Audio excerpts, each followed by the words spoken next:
Saya pernah meruqyah di Imogiri waktu itu. Jinnya hafid Quran loh. Saya sempat agak miur juga ini. Iya. Saya baca Al-Baqarah, dia bisa Al-Baqarah. Saya masuk pertengahan Al-Baqarah, dia bisa pertengahan Al-Baqarah. Masuk Al-Imran, dia bisa Al-Imran. Masuk An-Nisa, dia bisa An-Nisa.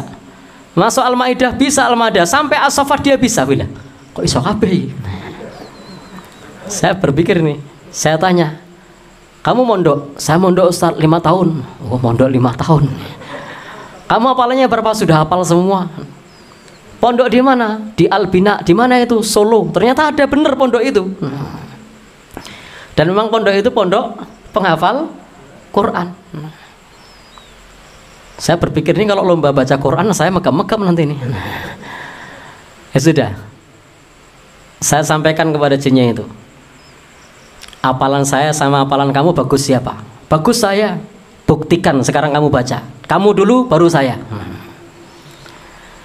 Kemudian lomba banyak-banyakan baca Quran. Kamu dulu baru saya. Dia baca sendiri. Dan setelah itu, setelah lama, sebenarnya jin ketika baca Quran itu dia kepanasan, tapi ngampet. Nah, dia dolim. Kalau saya yang baca ditirukan kan saya mesti jengkel. Kalau saya jengkel bacaan saya enggak mempan. Bayangkan kita baca wattaba'u ma tatlu syayatin, dia malah nirukan kan? Jengkel enggak ngeruqyah ditirukan gitu? Ya, enggak ngefek. Maka kemudian saya suruh dia yang baca, coba kamu baca ruqyah. Kamu duluan. Wah, dia kan saya bilang goblok, saya bilang kamu enggak bisa gitu, dia enggak terima, akhirnya dia baca ruqyah itu. Begitu sampai kurang lebih 15-20 menit dia kepanasan.